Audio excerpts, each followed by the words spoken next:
Começa agora mais um programa Crescendo em Cristo, série de estudos bíblicos produzida por pastores colaboradores da Rádio CPT. Olá, eu sou o pastor Edemar Furman, da Igreja Evangélica Luterana do Brasil e trabalho na cidade de Santa Cruz do Sul, no estado do Rio Grande do Sul.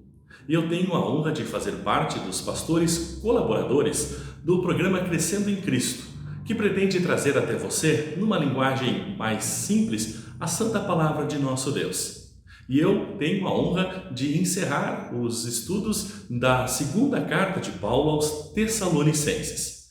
Segundo Tessalonicenses, capítulo 3, é o tema do nosso estudo bíblico do programa Crescendo em Cristo no dia de hoje. Que Deus abençoe a leitura, a reflexão de sua santa palavra na nossa vida e no nosso coração. Mas antes de fazermos a leitura do texto, vale a pena nós prestarmos atenção em algumas informações importantes para que a gente possa aproveitar ainda mais todo o conteúdo e tudo aquilo que a palavra de Deus nos traz, através de Paulo, no seu capítulo final da sua segunda carta.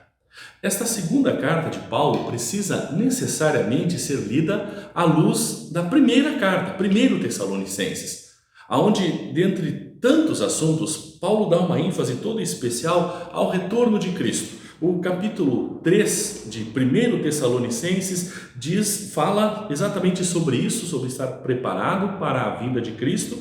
E no capítulo 4, a vinda do Senhor Jesus, é um dos títulos. E o capítulo 5, o capítulo final de 1 Tessalonicenses, prontos para a vinda do Senhor. E assim Paulo termina a sua primeira carta, 1 Tessalonicenses. E logo no início da segunda carta, capítulo 1, versículo 3, Paulo já começa falando: o juízo final. Irmãos, sempre temos de dar graças a Deus por vocês, pois é certo fazer isso, porque a fé que vocês têm está crescendo cada vez mais. E assim Paulo vai destrinchando o assunto sobre o julgamento final.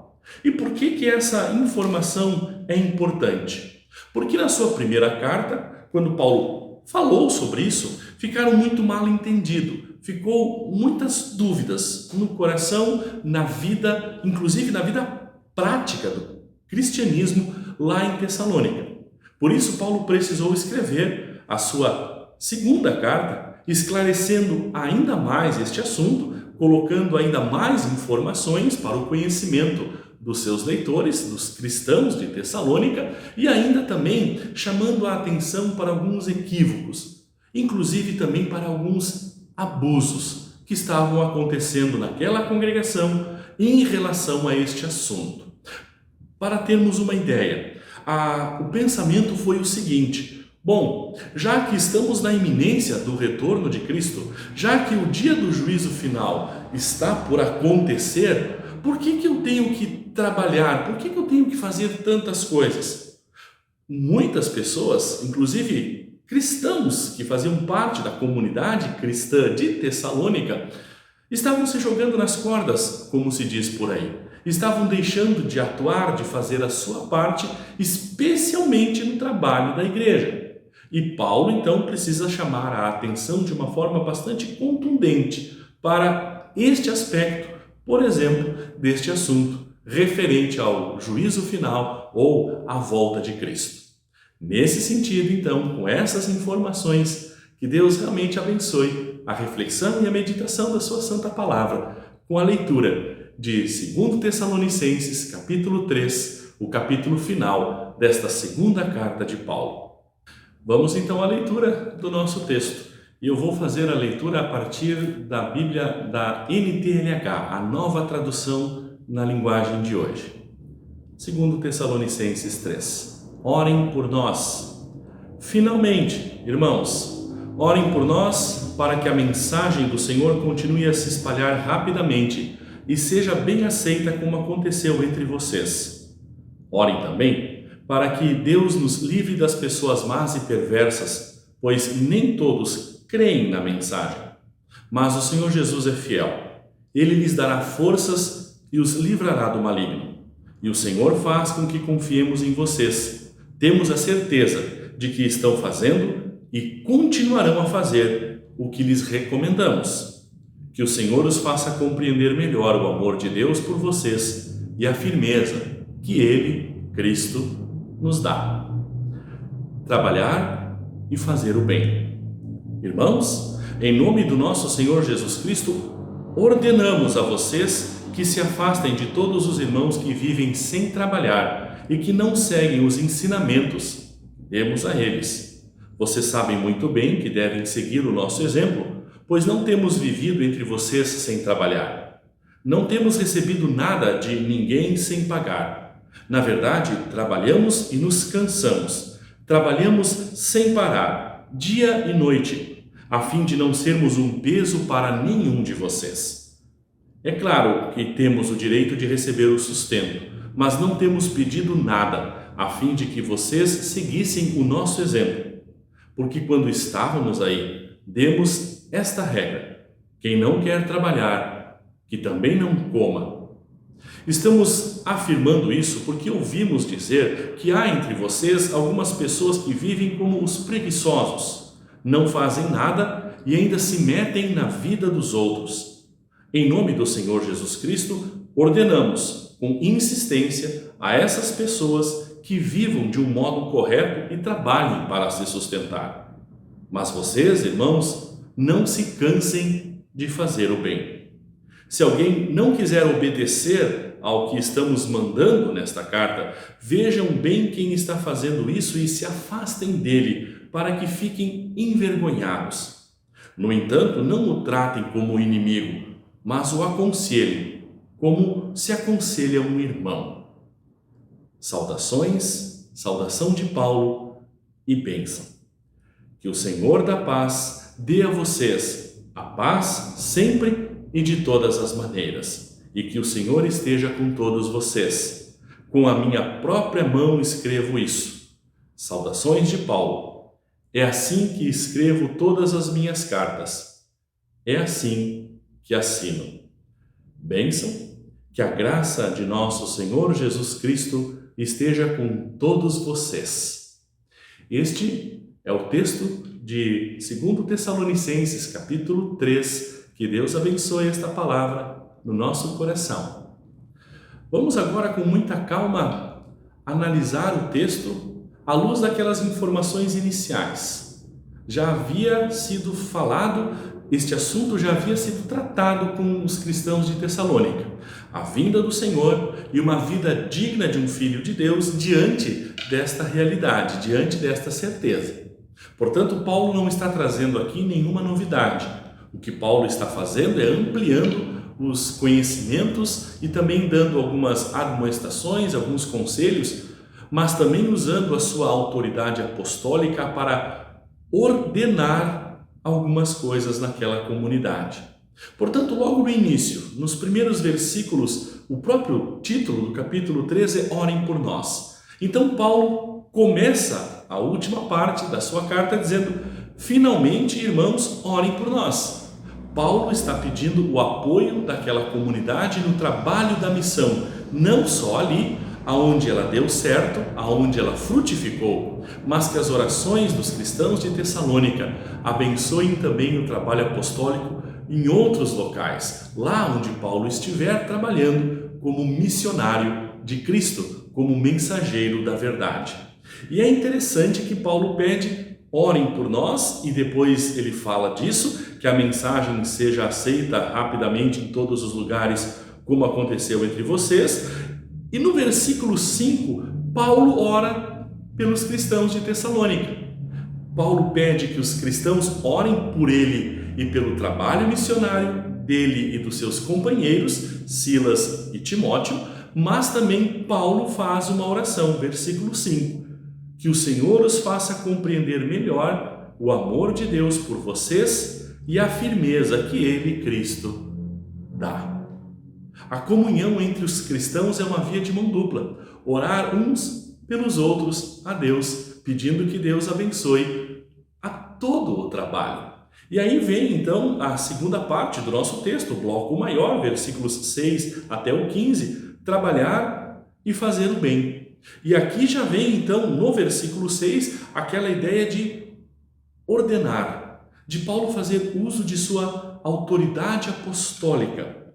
Irmãos, em nome do nosso Senhor Jesus Cristo, ordenamos a vocês que se afastem de todos os irmãos que vivem sem trabalhar e que não seguem os ensinamentos que demos a eles.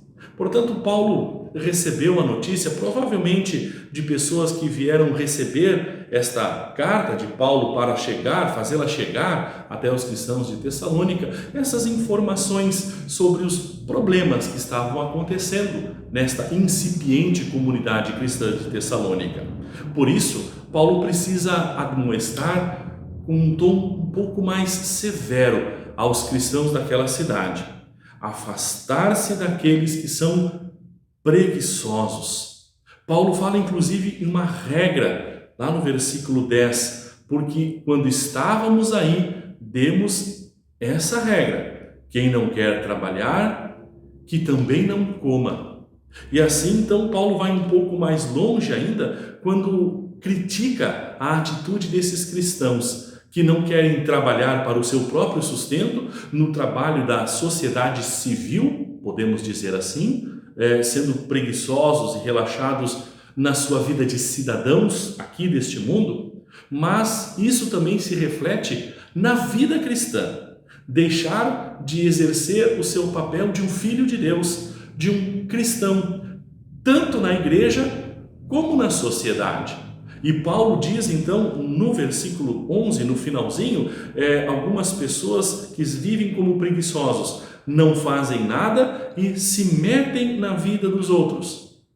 Ainda que fizessem mal para si mesmos, deixando de viver uma vida de um cristão, ainda vão um pouco mais longe, se metendo na vida dos outros. Por isso que no versículo 12 Paulo é enfático: em nome do Senhor Jesus Cristo, ordenamos com insistência a essas pessoas que vivam de modo correto, que trabalhem para se sustentar. Mas vocês, irmãos, os cristãos dedicados a Cristo, não se cansem de fazer o bem. E aí vem a ideia, então, se alguém não quiser obedecer, de novo a ideia de comando, de ordem, que requer obediência.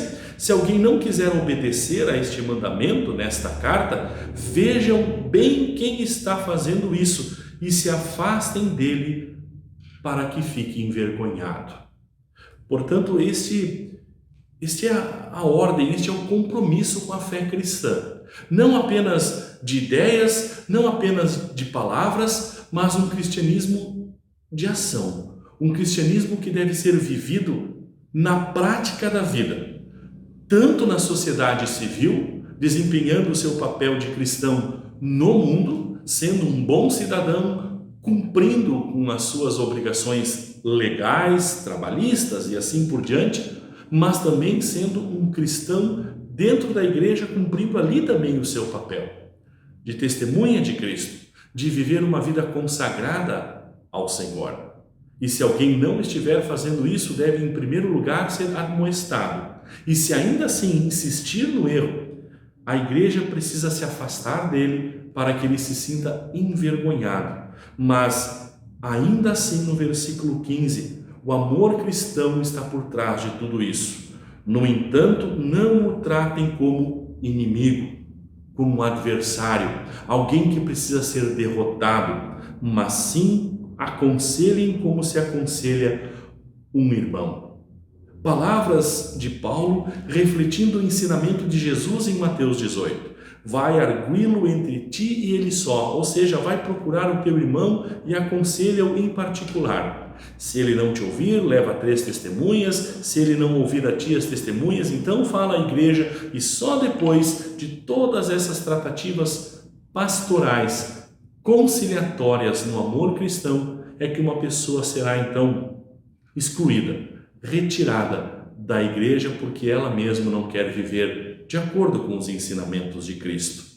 Nesse sentido, Paulo admoesta calorosamente, com muito carinho, com muito calor no coração aos cristãos de Tessalônica, para que dediquem a sua vida ao trabalho do Senhor Jesus, para que continuem não se cansando em fazer o bem dentro da igreja, mas também na sociedade em que vive.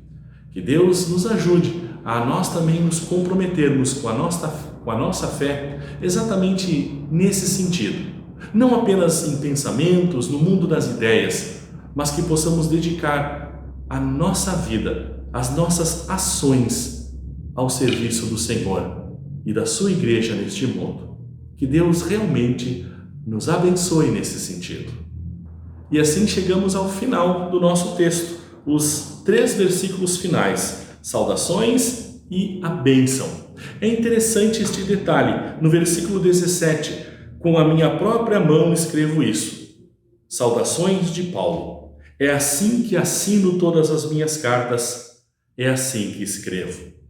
Estava havendo muitas heresias, estavam acontecendo muitos falsos ensinamentos atribuídos a Paulo, especialmente em relação à fé cristã e tantas heresias que estavam acontecendo. Por isso, Paulo assina de próprio punho essa sua carta para validá-la, para demonstrar que era ele mesmo que havia escrito aquelas palavras. E assim chegamos ao final do estudo do capítulo 3 da segunda carta de Paulo aos Tessalonicenses, agradecendo a você pelo carinho da companhia e convidando você para que continue assistindo à programação da Rádio CPT, a rádio da IELB. Até uma próxima oportunidade.